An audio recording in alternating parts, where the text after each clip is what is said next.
Tercera parada de este ciclo, entre fantasmas, visiones del más allá del barroco hasta hoy. En esta ocasión parada musical, teatro inglés, Shakespeare y los fantasmas de este mundo. Tenemos el privilegio de contar hoy entre nosotros con Andreu Jaume, a quien agradezco enormemente que haya aceptado la invitación que María Tausiet, como coordinadora, realizó hace ya algunas semanas. Sí. Como te decía, Andreu, muchísimas gracias. Sé que has hecho un viaje largo, con mucho tiempo de por medio, así que doblemente agradecido. Presentar a Andreu es complicado, novelista, ensayista, traductor, crítico literario. Andreu es muchísimas cosas. Es editor de la obra ensayística de autores como Henry James, Thomas Eliot, Winston Hugh Auden, así como la correspondencia y los diarios de Jaime Gil de Biedma. Es responsable de la edición en 5 volúmenes de la obra completa de Shakespeare, de quien también ha traducido y editado El Rey Lear. Es editor de la obra de Hannah Arendt, La pluralidad del mundo. También ha editado el libro Viaje al Sur, del autor Juan Marsé, escrito en 1962 y recuperado por Lumen de entre los archivos de la editorial Ruedo y Nerco. Recientemente, en 2022, ha editado y prologado la reedición de Ulises, de James Joyce, y en 2023 editado y traducido Elegías de Duino, de Rainer Maria Rilke, junto con, nombre complicado, Adam Kovačis. Andreu, te cedo la palabra con tu intervención que lleva por título, ahora nos explicarás en profundidad, Shakespeare y los fantasmas de este mundo. Muchas gracias. Bueno, muchísimas gracias por tu amable presentación y muchas gracias también por esta invitación, tanto a María Tausiet como al director de este museo, de esta casa de Cervantes maravillosa en la que nunca había estado. Me he enterado hoy que Cervantes estuvo aquí en 1604, 1605 más o menos, es una época realmente crucial en su biografía, la época de la publicación de la segunda parte del Quijote, así que imaginarle por estos espacios. Decía T.S. Eliot que el mundo se divide entre gente que tiene sentido del espacio y en la que no lo tiene. Yo tengo muchísimo sentido del espacio, entonces aunque sea solo imaginado, me gusta mucho ir a lugares, a peregrinar a lugares donde han pasado cosas importantes para la imaginación. Bueno, y hablar de Shakespeare y de los fantasmas de Shakespeare, los fantasmas de este mundo, es hablar un poco también del mismo mundo de Miguel de Cervantes. Porque, como siempre digo, Shakespeare y Cervantes vieron unas mismas cosas, aunque lo expresaron de forma distinta, de forma muy distinta, porque uno era dramaturgo y poeta, y el otro era sobre todo novelista. Cervantes también era poeta, pero se reconocía como poeta manqué, ¿no? Como poeta frustrado. Cervantes fue novelista y la novela, y además en España, que era un país muy distinto a Inglaterra, alumbró otra forma, una misma forma, por así decirlo, pero de otra manera muy distinta, de ver ese nuevo mundo fascinante que es el mundo del Renacimiento. Yo hoy les quiero traer una cuestión dentro de este ciclo de fantasmas y de apariciones bastante curiosa, como es qué hace Shakespeare con los fantasmas heredados, ¿no? Hablar de los fantasmas de Shakespeare supone tomar conciencia de la evolución de su imaginación y de la emancipación de esa misma imaginación con respecto a las creencias y las supersticiones de su época. En la época isabelina, como también en la España de la época, había una creencia muy generalizada en las brujas, en fantasmas, en demonios, en apariciones. Era algo muy extendido, como pueden todos ustedes imaginar, ¿no? Todavía el mundo era un mundo encantado, por así decirlo. Y es algo que eso vemos reflejado en sus obras, donde a menudo hay espectros, hay brujas, hay hadas, hay magos, hay espíritus buenos y malos, ¿no? La creencia era tan generalizada que cuando en 1584 Reginald Scott publicó una denuncia de las supersticiones de la época en un libro titulado The Discovery of Witchcraft, el descubrimiento de la brujería, el mismo rey Jacobo, todavía sexto de Escocia y no todavía primero de Inglaterra, que lo sería la muerte de la reina Isabel, la reina virgen, en 1603, ordenó quemar el libro y publicó su réplica en su Démonologie de 1597, siendo él, por tanto, un gran creyente en la brujería. Eso indica hasta qué punto el control, digamos, de la brujería era también un asunto estatal. A lo largo de toda la obra de Shakespeare aparecen fenómenos sobrenaturales, con frecuentes ejemplos de la sabiduría popular, con respecto a pájaros y plantas, supersticiones sobre sapos y arañas. En Ricardo II, por ejemplo, uno de los dramas históricos más interesantes y previo al estallido de la gran tragedia, la gran época trágica a partir de 1601, Juan de Gante, o con, por ejemplo, también en la primera parte de Enrique IV con Hotspur, los hombres agonizantes pueden ver el futuro, que era una creencia muy extendida en la época. El hombre agonizante se le preguntaba acerca del futuro y revelaba el futuro. También la primera parte de Enrique IV, ese gran drama histórico, probablemente la obra maestra del género de Shakespeare, se hace referencia a la creencia de que las semillas del hecho eran invisibles y que quien fuera capaz de recogerlas se volvía a su vez invisible. We have the receipt of fern seeds and we walk invisible. Tenemos la receta de las semillas del hecho y por tanto caminamos invisibles, se dice en Enrique IV. Se trata de un mundo, como digo, en definitiva, todavía encantado, pero que está sufriendo una transformación hacia otra era. Shakespeare, como Cervantes, fue testigo de un mundo que estaba transitando desde un orden teocéntrico a otro antropocéntrico. No somos conscientes hoy en día, cuando se habla de la revolución que estamos viviendo nosotros, que sin duda es muy profunda, la revolución tecnológica, la revolución en un sentido humano también, el seísmo que estamos padeciendo, no somos conscientes de hasta qué punto fue profunda esa transformación entre el siglo XVI y el siglo XVII. El heliocentrismo, el descubrimiento, por ejemplo, de que la Tierra no era el centro del universo, de que el Sol tenía una preponderancia muchísimo mayor de lo que se creía, todo eso supuso un golpe tremendo para la conciencia humana. De alguna manera resituó la dimensión humana en otra escala. Y allí empezó una crisis que de alguna manera todavía no ha terminado, que es la crisis de intentar entender cuál es el lugar de la conciencia humana dentro de este gran misterio que llamamos universo. Y que hemos intentado, de alguna manera, sustituir a través de la ciencia y de la tecnología. Esa pequeñez, sustituirla a través de la arrogancia, por así decirlo, de la razón, de ese lente de la razón que nos hizo grandes, sobre todo a partir del siglo XVIII, para tratar de protegernos de ese enorme misterio que no ha hecho más que crecer y ahondarse con el descubrimiento científico del lugar en el que estamos en el universo, que sigue siendo completamente ignoto, ¿no? A pesar de todo lo que se sabe con respecto a eso. Pero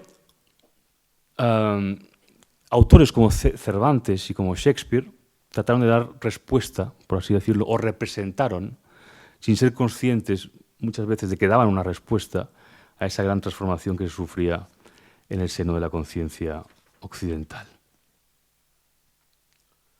que es esa gran crisis de representación que se sufre durante el Renacimiento y que es el preludio de tantas cosas de lo que será la modernidad. En muchas de las obras de Shakespeare el destino parece escindido entre la influencia de los astros y la responsabilidad del hombre como agente moral abandonado a su suerte, ya sin la tutela de los dioses. Curiosamente, muchos de los villanos de Shakespeare, esto es muy curioso, como Iago en Otelo, recordarán ustedes, o Edmund en King Lear, son los más escépticos y racionales. Se ríen de las creencias de la astrología y concluyen que somos como somos porque así nacemos y así lo decidimos nosotros. Y que toda la superchería que hay con respecto al destino o la influencia de las estrellas es completamente absurda. Son los primeros héroes nihilistas. En un estudio clásico titulado Shakespeare and the Supernatural de 1932, Cumberland Clark sostiene que la actitud de Shakespeare hacia lo sobrenatural empieza con, dice, una alegre y divertida tolerancia, fundamentalmente en las comedias, para luego pasar a una seria meditación e incluso una aprensión en las tragedias y terminar con una renovada fe y confianza en el bien en los llamados romances tardíos. Saben ustedes que Shakespeare es autor de una obra bastante vasta y que sufre una evolución. Shakespeare fue un comediógrafo inmediatamente muy talentoso, no así un tragediógrafo. Le costó mucho asentar y dominar el dialecto trágico, a diferencia de su gran rival y maestro y estricto contemporáneo, Christopher Marlowe. Y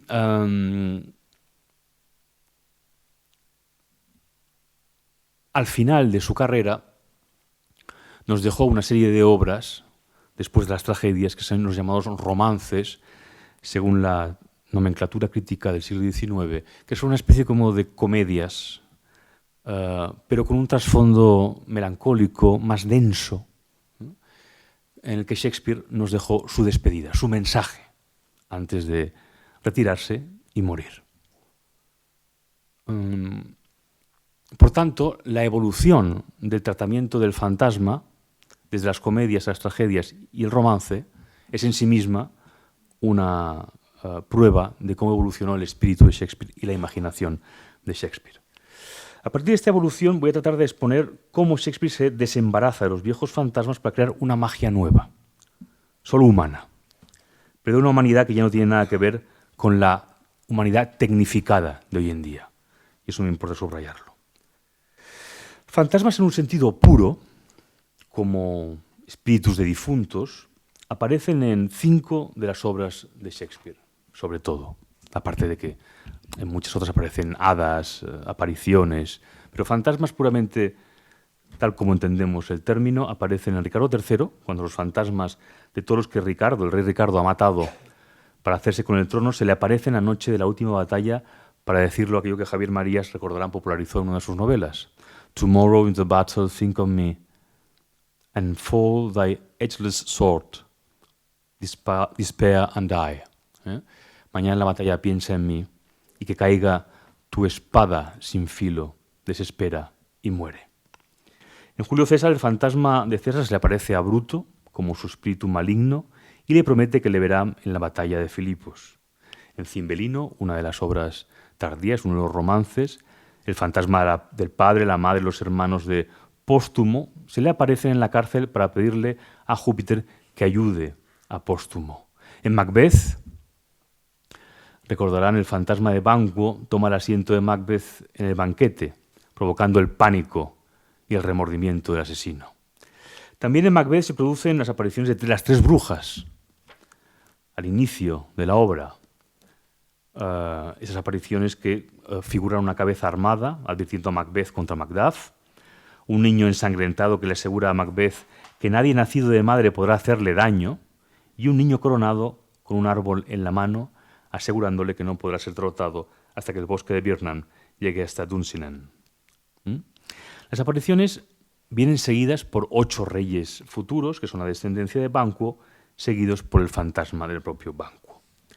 En estos casos, los fantasmas cumplen un cometido puramente psicológico. Son siempre, por así decirlo, los ectoplasmas de la culpa de una serie de asesinos, ¿no?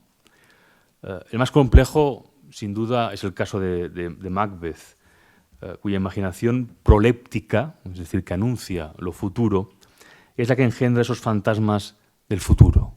Fantasmas del futuro, apariciones de lo que va a ocurrir,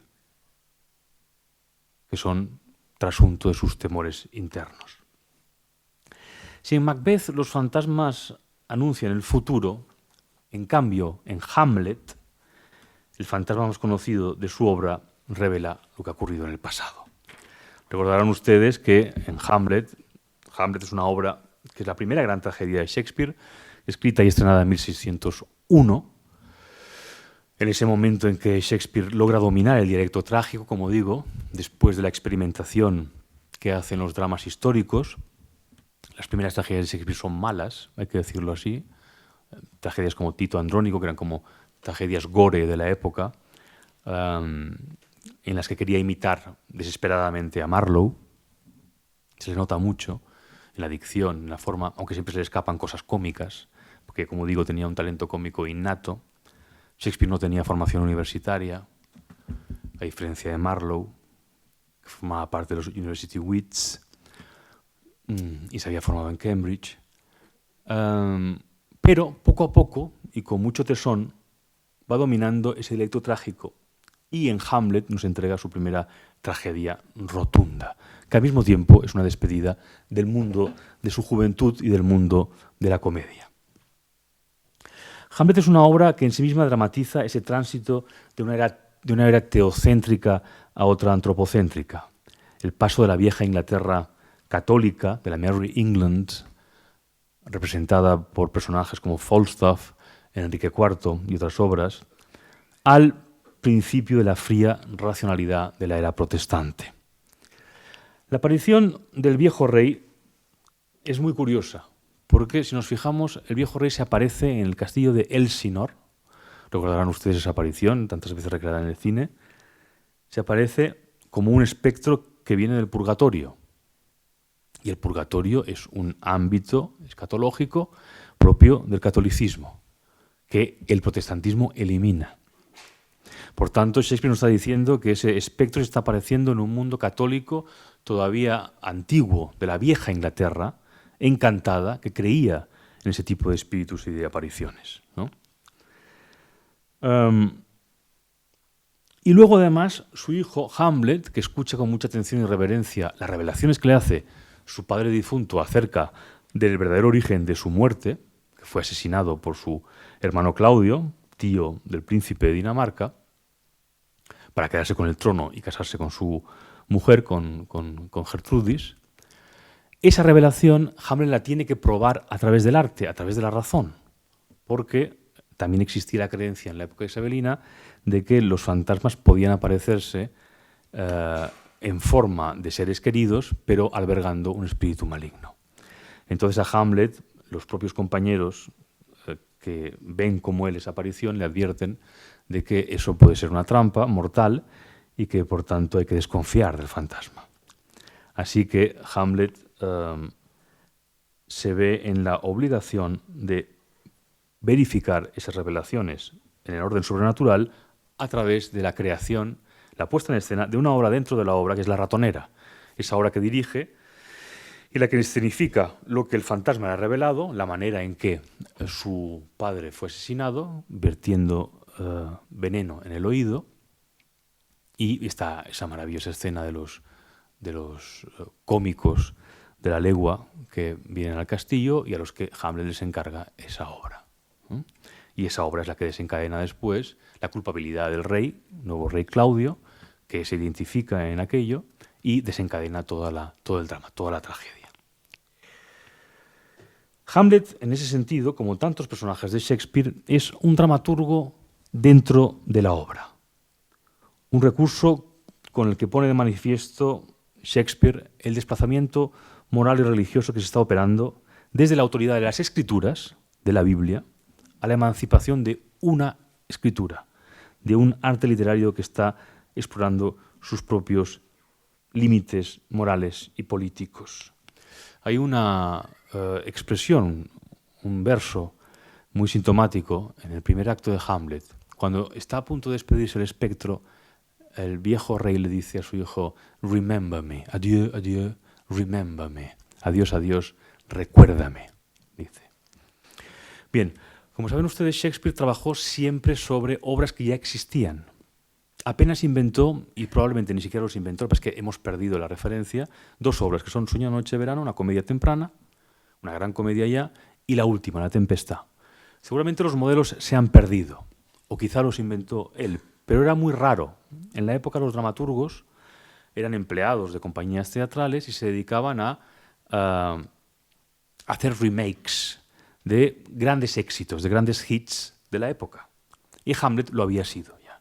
Hamlet es una obra que se había representado en otra forma, con otros textos, a lo largo del siglo XVI. Y hay un Ur-Hamlet, que se llama en la crítica shakespeariana, un Hamlet previo, un antecedente, por así decirlo, de que nos han quedado algunas pistas. Y una de las pistas que nos han quedado es que el fantasma paterno, antes de desaparecer y volverse al purgatorio, le decía al hijo, revenge me, véngame. Fijaos en la diferencia, el gran salto que hay entre decir véngame y recuérdame. En ese recuérdame está todo el contenido de la obra de Hamlet. Y es más, está todo Shakespeare incluso. Con solo 2 palabras, Shakespeare le dio la vuelta a lo que era el género de la tragedia de venganza, muy en boga en esa época, era como el thriller de la época. La gente, el público, iba a ver obras de venganza donde había un asesinato y donde se producía una venganza. Y eso era, digamos, el entretenimiento masivo de la gente. Entonces Shakespeare hereda una obra popular, por así decirlo, un bestseller de la época, y le da la vuelta completamente a través de la modificación de 2 palabras. Eso es típico suyo. Lo hace también con Plutarco, muchas veces. En las obras romanas, de inspiración romana, Shakespeare se inspiró en los relatos de Plutarco, de las vidas paralelas. Y de pronto, muchas veces, si uno compara el texto de Plutarco con las obras de Shakespeare, ve cómo está transliterando, escenificando página a página a Plutarco, pero de pronto cambia una cosa que lo convierte en algo completamente distinto. Así, por ejemplo, en la muerte de Cleopatra, en Antonio y Cleopatra, una gran obra romana, una gran tragedia de madurez. No entraré en eso porque si no, no acabaremos nunca. Pero es muy curioso porque, claro, ¿qué ocurre? El pedir venganza, ¿qué quiere decir? Si nos fijamos, ¿qué quiere decir pedir venganza? Quiere decir ordenar acción, ordenar argumento, ¿no? El padre le pide al hijo, véngame, y el hijo toma la palabra y se venga. Y por tanto sigue con la rueda de asesinatos que conforman el poder y que conforman la tradición puramente paterno-filial, ¿no? En cambio, cuando le pide recuérdame, eso lo cambia todo. ¿El recuerdo qué hace? Cuando uno pide recuerdo, cuando pide memoria, ¿qué hace? Se detiene. La memoria detiene las cosas. La memoria no es acción, la memoria es introspección. Y esa es la gran revolución que se produce en Hamlet. Por eso Hamlet aplaza una y otra vez la venganza, porque está recordando y porque está pensando. Los monólogos de Hamlet, de hecho, que le han ganado la posteridad, Ser o no ser y muchos otros, si uno los elimina, no pasa nada en el argumento. El argumento no sufre. Es decir, Hamlet es una obra que está escrita contra el argumento, contra la acción. Es un disparate, de hecho, desde el punto de vista de la trama. No hay quien la entienda. Es casi cómica, porque de pronto aparece un espectro, le pide al hijo que le vengue. El hijo dice, muy bien, padre, te quiero muchísimo y te voy a vengar. Luego monta una obra dentro de la obra para ver si es verdad. Luego, cuando ha descubierto que es verdad, tiene la oportunidad de matar a Claudio y tampoco se decide. Y pasa el tiempo y todo se acaba enredando muchísimo. Y al final todavía es más desastroso de lo que podía haber sido. Bastaba con matar al tío y la obra hubiera terminado y también la misión paterna. Pero crea una tragedia todavía mayor. Hay al final 11 cadáveres sobre la escena. Y no llega en realidad a cumplir nada más que a sacrificarse a sí mismo, porque es un espíritu que está hecho para otras cosas. El fantasma solo aparece una segunda vez en la obra, que es cuando está discutiendo con su madre y de pronto se aparece el rey y dice, para ya, y en fin, véngame, ¿no? Y acuérdate de lo que te he dicho. Y luego ya desaparece, que también es una aparición un tanto rara, casi cómica. Bien, una vez hechas las comprobaciones en el orden de la razón artística, Hamlet sigue postergando el mandato paterno de la acción. De alguna manera, a la ética guerrera de obediencia y decisión, el príncipe contesta con la pausa del monólogo, como os decía, un recurso que no sirve para nada en la lógica del argumento. No sirve para hacer avanzar la trama, sino que la sabotea una y otra vez. No hay venganza y por tanto se detiene la rueda de asesinatos que constituye la herencia y la disputa por el poder. En el último acto, en cambio, ya estamos en otro mundo. En el último acto ya no son posibles las apariciones, ya no hay espectros. El fantasma del padre no se vuelve a aparecer. En el cementerio, recordarán ustedes, el último acto se tiene lugar en buena parte en el cementerio, donde se va a enterrar a Ofelia, la novia despechada de Hamlet, la hija de Polonio, la última, en realidad, Donna Angelicata de las comedias de Shakespeare. Ofelia es la última niña feliz, chica feliz de la época de las comedias, pero en este caso, como estamos en el mundo de las tragedias, ha sido sacrificada y se suicida tirándose al río. Hay una cuestión también muy sintomática en el texto. Shakespeare juega mucho con la inverosimilitud, algo que nos cuesta mucho entender.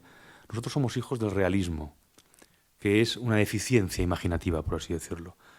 El realismo fue una conquista a través de la novela, en el 19, porque descubrió, y el primero fue Cervantes, por cierto, el primero que habló de esa realidad vecinal, pero genialmente, claro, opuesta a ese mundo que se estaba desencantando. Por tanto, fue una conquista en un momento dado. Fue una revolución también. Fue una vanguardia, de hecho. Pero después la novela se centró solo en eso y la literatura, por así decirlo, se hizo ancilar de la novela y la imaginación humana sufrió, a mi juicio, una especie como de disminución de la que ahora somos víctimas, ¿no? Con esa literatura que está condenada a lo autorreferencial, a lo confesional, a lo que a los escritores cuentan historias de su vida solo, ¿no? Y en cambio, toda la dimensión imaginativa del hombre, que fue tan enorme, pensemos, por ejemplo, lo que nos cuesta en tratar de entender quiénes fueron Shakespeare o Cervantes. Es una maravilla eso, en realidad. Deberíamos estar agradecidos a ellos que se hubieran escondido tanto. Los biógrafos escarban siempre y buscan ansiosamente datos sobre la vida de Shakespeare y de Cervantes. En realidad sabemos nada de ellos, no sabemos nada. Son sombras que pasaron y lo que son sus obras, son su imaginación. Hay biógrafos de Shakespeare que se volvieron literalmente locos. Locos. O sea, hay un matrimonio estadounidense que acabó prácticamente en un psiquiátrico, buscando pruebas. Se encerraban en Londres en archivos históricos buscando documentos que probaran la existencia de Shakespeare y que, sobre todo, que nos contaran algo sobre Shakespeare. Y solo encontraron un pleito con un peluquero, banalidades, porque todavía no han entendido que en esa época no había biografía tal y como la entendemos nosotros. La gente no se consideraba un sujeto como nos consideramos nosotros, porque somos hijos del romanticismo, hijos de la subjetividad romántica.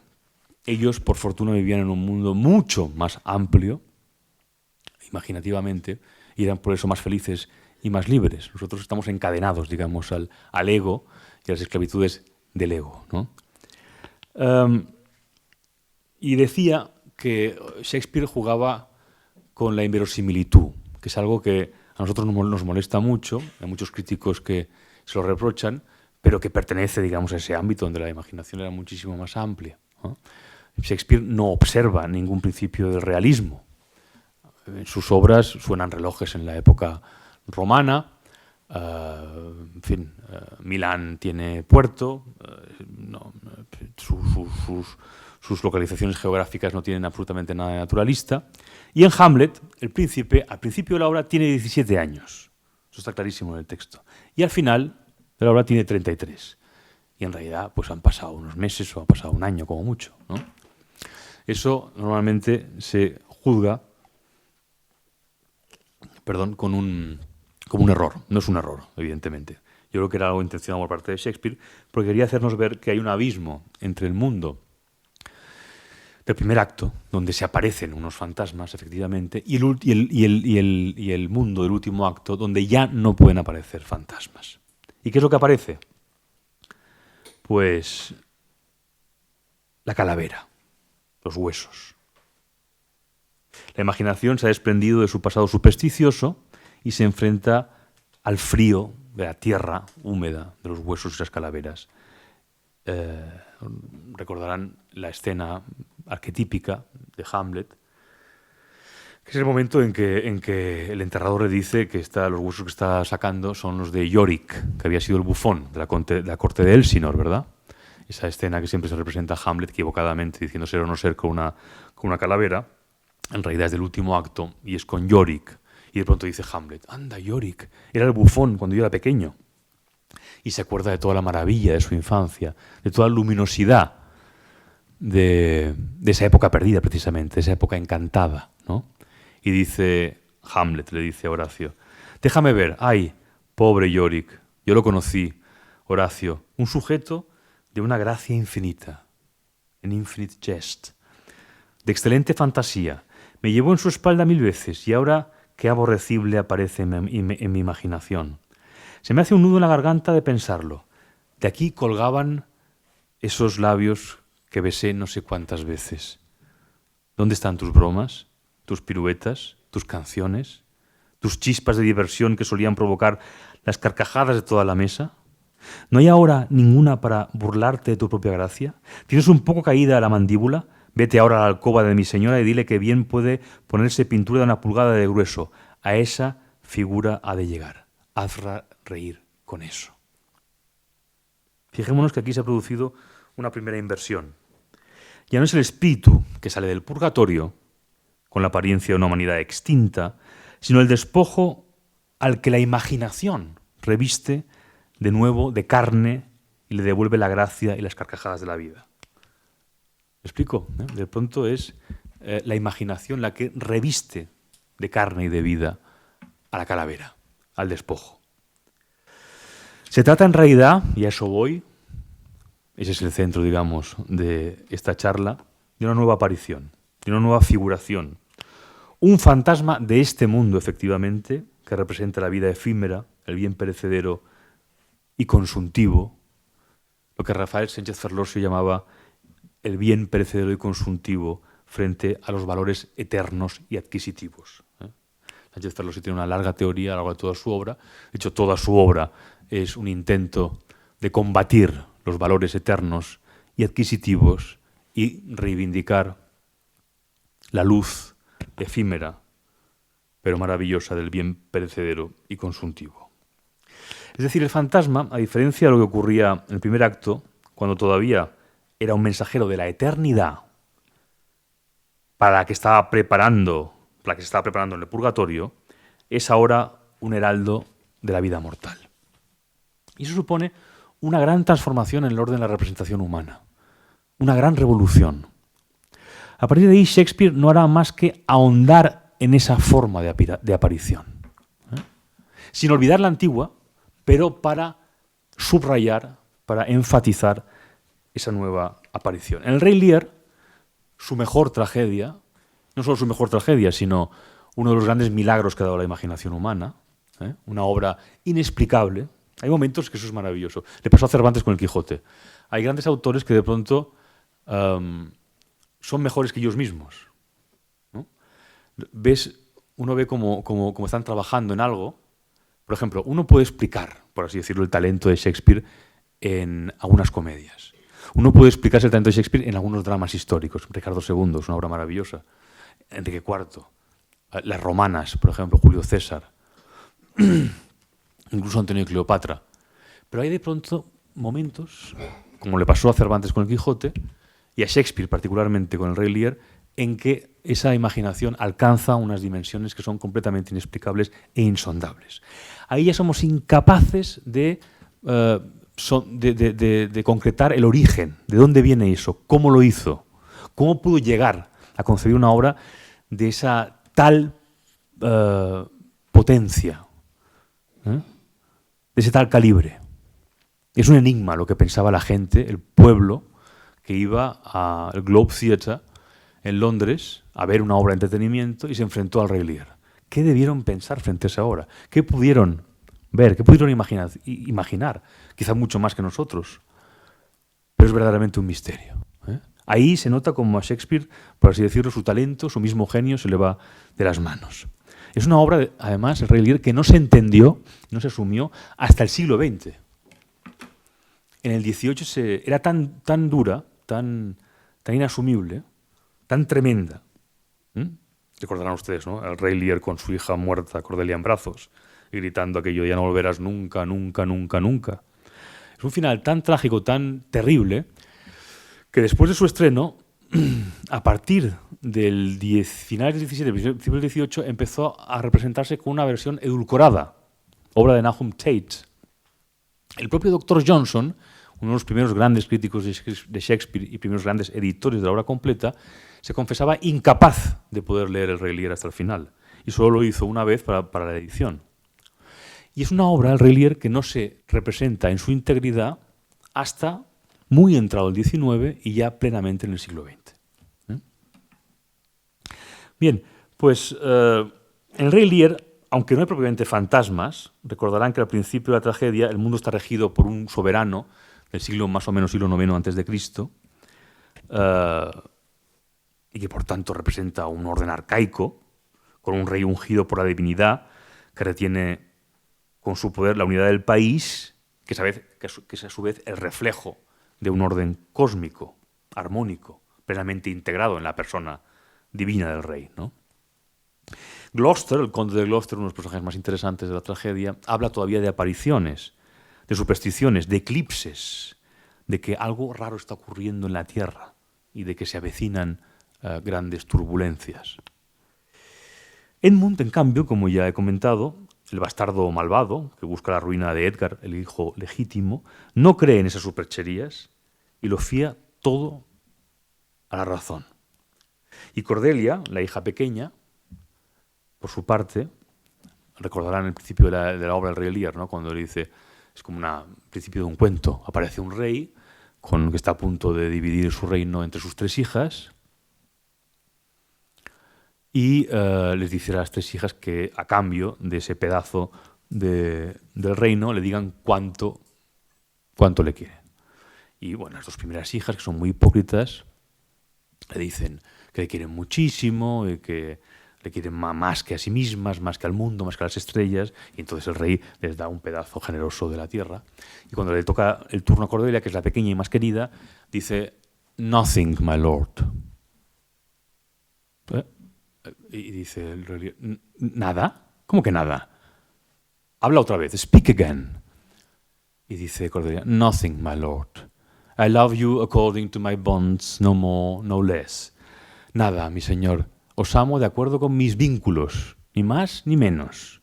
Y entonces a partir de ahí el Rey Lear entra en un ataque de ira y deshereda a Cordelia, la expulsa del reino, mi gran error, deja el reino en manos de sus dos hijas, dividido en dos. Y cuando uno divide en dos algo, pues la discordia está servida. Y toda la obra es un descenso a lo más hondo de sí mismos de todos los personajes que son outcast, que son expulsados del orden civilizado y que en el tercer acto, a través de la tormenta, sufren una transformación, una denigración y al mismo tiempo un renacimiento extraordinarios, ¿no? El Rey Lear se va con unos pocos fieles porque las dos hijas acaban repudiándolo porque se convierte en un viejo pesado que no hace más que estorbar con sus sirvientes y con su inutilidad, al fin y al cabo. Y le siguen solo unos pocos sirvientes, algunos de ellos disfrazados, como el conde de Kent, un personaje maravilloso, y el bufón, que a mi juicio es el reverso de Cordelia, el reverso del silencio de Cordelia. Un bufón que no le para de decir la verdad, pero que dice que nunca, nunca dejará al rey, nunca lo abandonará. I will tarry, the fool will stay. Nunca lo abandona. Y creo que es Cordelia de alguna manera disfrazada. En ese tercer acto maravilloso del Rey Lear, que como dijo Enías Caretti, está poblado de máscaras acústicas. Todo sufre una transformación fonética. El lenguaje también se transforma. El Rey Lear descubre otra forma del mundo a través de una transformación lingüística. Cordelia, con ese nothing inicial, con esa nada, destruye todo un orden, el de la mentira, y provoca que su padre abdique y divida el reino, y con ello llegue el caos y el descenso de todos los personajes a ras de tierra, como digo, ¿no? Y tras la expiación de ese tercer acto, al que me refiero, de la tormenta, llega el momento del reencuentro en el acto final entre padre e hija. Una escena extraordinaria, extraordinaria, de una emotividad inagotable. De pronto el rey, que está muy mayor, muy viejo, se ha convertido en un mendigo, de hecho, en un pobre viejo abandonado, sin nada, vapuleado por los vientos y por la intemperie y por la indigencia. Y de pronto se reencuentra con Cordelia, que se ha casado con el rey de Francia y que, en fin, que consigue derrotar a los malvados, por así decirlo, durante un breve tiempo. Y dice Lear: ¿dónde he estado? ¿Dónde estuve? Hermosa luz del día.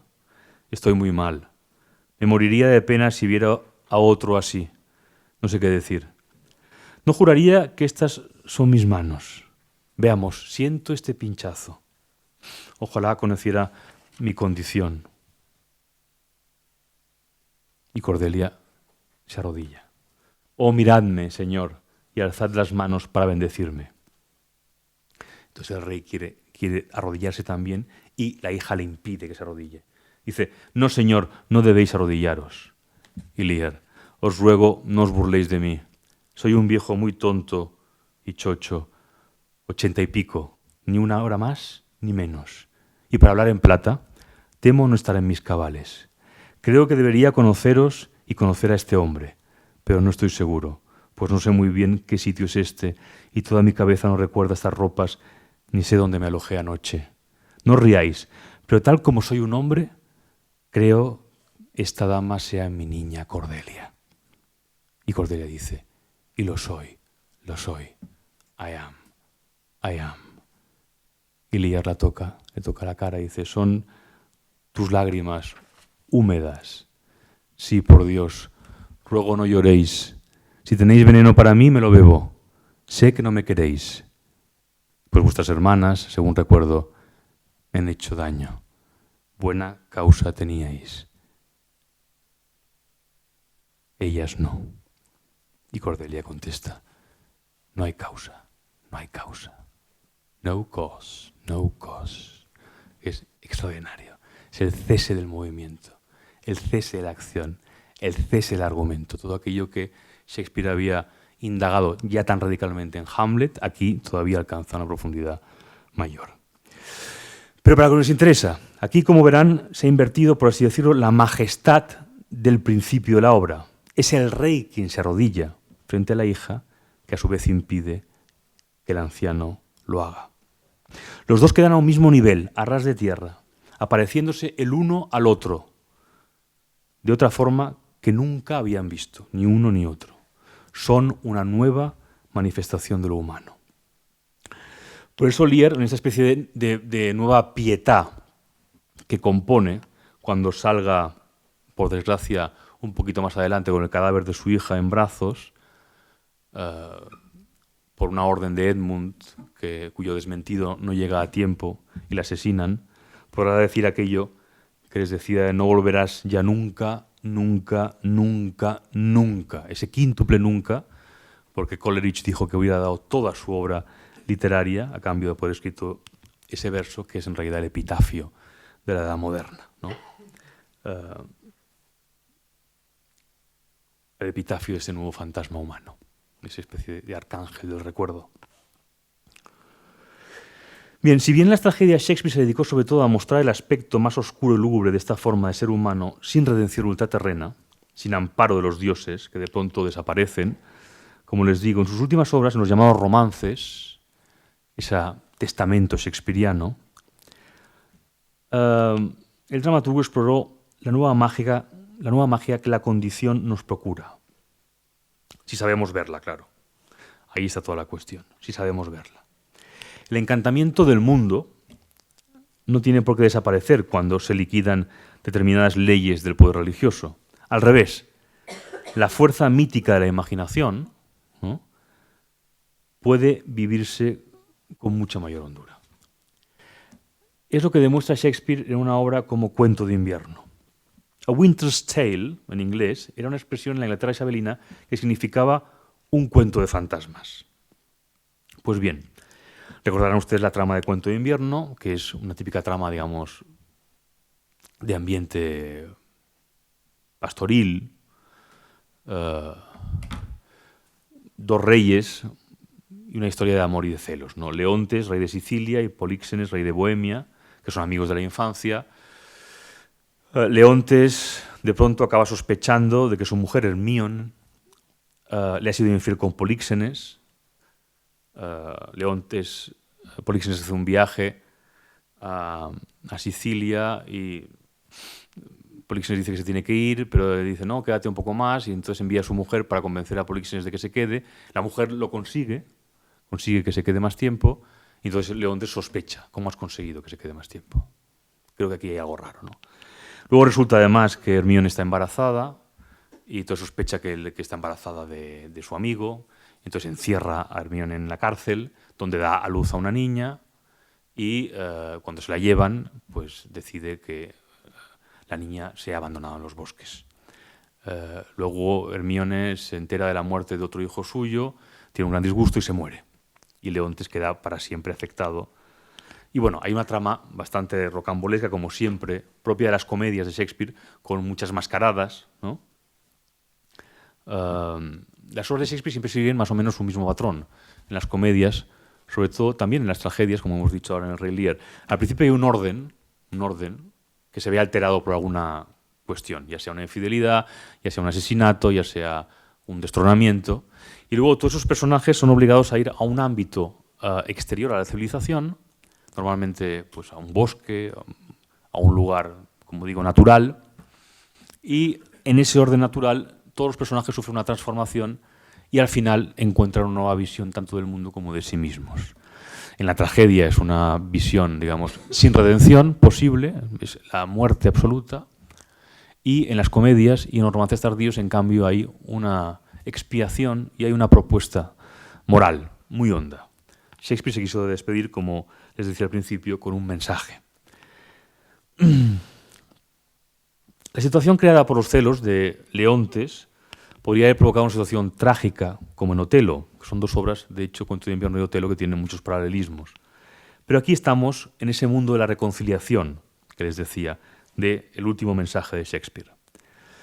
La trama se enreda con este juego de máscaras, malentendidos, suplantaciones, hechizos, que al final termina por restablecer el orden subvertido al principio.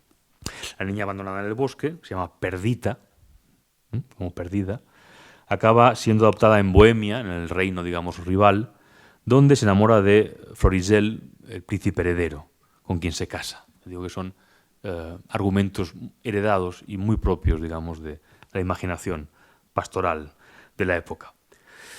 Hermione, como les digo, muere en el segundo acto al enterarse de la muerte del primer hijo, y Leontes entonces se derrumba y toma conciencia de todos sus errores. Pero lo que nos interesa es el último acto, después de la escena de reconocimiento, de anagnórisis, entre Leontes y su hija Perdita. Perdita, pues claro, no ha muerto, entonces finalmente la llevan con el rey, la reconoce, y es una escena de mucha emotividad. Pero hay una todavía más trascendente. Al final, en el último acto, todos los personajes se dirigen a casa de Paulina, que es una fiel y astuta sirvienta, esposa de Antígono, para ver una estatua que han encargado a un escultor de Hermione, de la mujer difunta de Leontes, ¿de acuerdo? Y que ha terminado. Y el rey quiere ir a ver esa estatua para pedir perdón frente a esa imagen. Paulina descorre una cortina y aparece una estatua de Hermione. Pero Leontes se da cuenta de una cosa, un detalle muy curioso, y es que la cara no es la cara que él recordaba, han pasado 16 años, sino que tiene las arrugas de ese lapso de tiempo.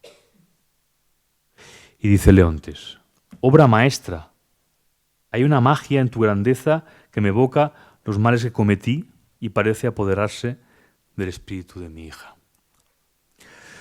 Entonces Leontes, como Hamlet con Yorick y Lear con Cordelia, empieza a observar a Hermione y a ver, a saber ver la vida que corre por las venas de esa estatua. Aquello frente a lo que estaba cegado al principio de la obra. Y dice Leontes, mira Polixeno, ¿no dirías que respira, que por esas venas corre sangre verdadera. Y entonces Paulina les dice que ella puede hacer que una estatua se mueva y descienda. Pero para ello les pide antes a todos que despierten su fe. It is required that you do awake your faith. Se requiere que antes despierten su fe. Solo a través de la fe en lo humano, en lo que tenemos ante nuestros ojos, ante el milagro de un rostro humano, es posible devolver la vida al fantasma. Entonces, Paulina ordena a los músicos que toquen, importantísima la música, en todas las obras de Shakespeare, por desgracia la hemos perdido, nos queda algo en la métrica, y pronuncia, por ejemplo, las canciones de Ariel de la última obra, y pronuncia las palabras mágicas, dice Paulina, ya es tiempo, baja, cesa de ser piedra, ven aquí. It's time. Be stone no more. Come here. Descarga tu prodigio en estos que te miran. Acércate, yo cerraré la tumba. Da un paso. Vamos, avanza. La rigidez, consígnala a la muerte, que la preciosa vida te redime. Ya se mueve. Y Hermione desciende. No se alarme. Como legítimo es mi hechizo, sus acciones serán santas. No se aparte de ella hasta que no la haya visto morir otra vez. De lo contrario, la habrá matado doblemente. Vamos, tiéndale la mano. Cuando joven usted la cortejó, ahora, con la edad, es ella la pretendiente. Leontes entonces la toca y dice, está tibia. Si esto es magia, que sea un arte tan lícito como el comer. Extraordinario esto. If this be magic, let it be an art lawful as eating.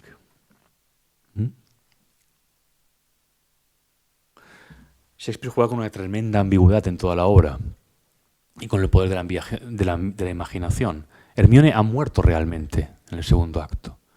Y aquí, de pronto, cobra vida de nuevo gracias simplemente a la fe de la imaginación.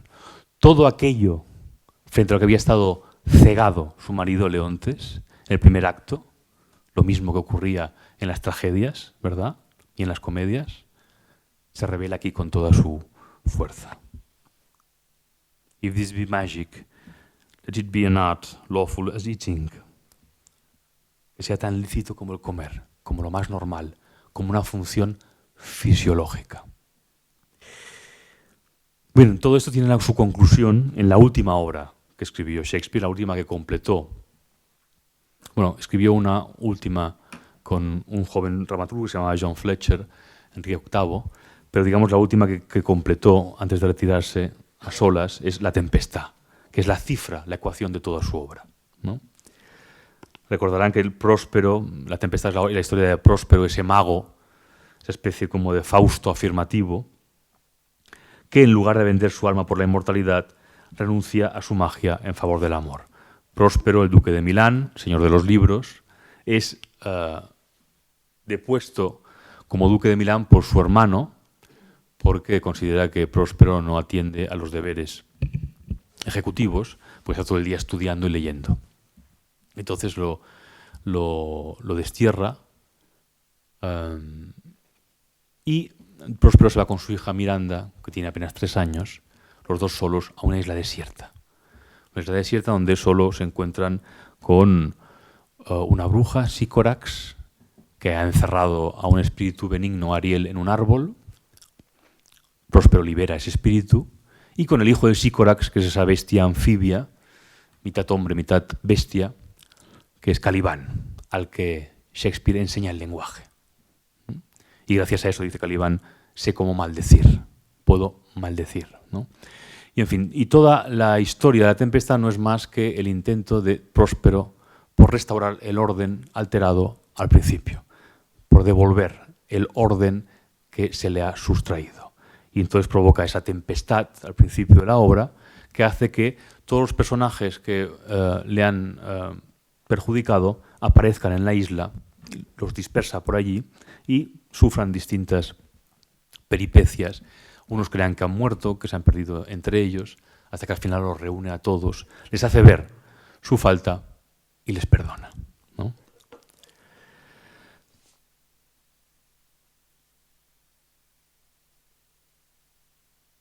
Y es justamente a través de la magia de los libros, de la imaginación, como Próspero escenifica una última obra dentro de la obra, a su vez ecuación de toda la obra de Shakespeare, con la que restituye el orden alterado al principio. Como les decía, en casi todas las obras de Shakespeare hay un personaje que funciona como dramaturgo dentro de la obra. Pues bien, Próspero es la suma de todos esos personajes, ¿eh?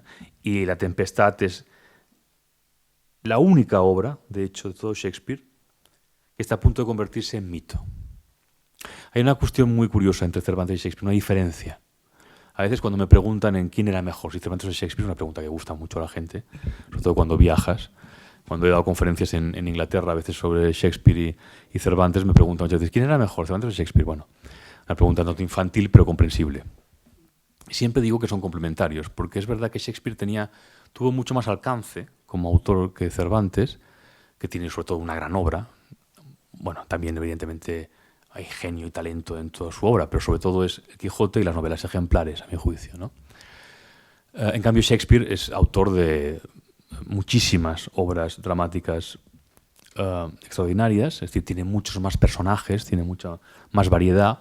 Es un poeta además también narrativo. Los poemas narrativos que publicó tanto Venus y Adonis como La violación de Lucrecia y luego los sonetos son extraordinarios desde todos los puntos de vista. Pero Shakespeare nunca llegó a crear un mito como el que Cervantes creó con Don Quijote. No llegó a crear un mito de esa fuerza. Un mito es, la definición de un mito es esa historia que uno puede contar sin haber leído la obra a la que pertenece. Uno puede contar la historia de Don Quijote y Sancho sin haber leído El Quijote. Y esa obra conserva, por así decirlo, toda su fuerza.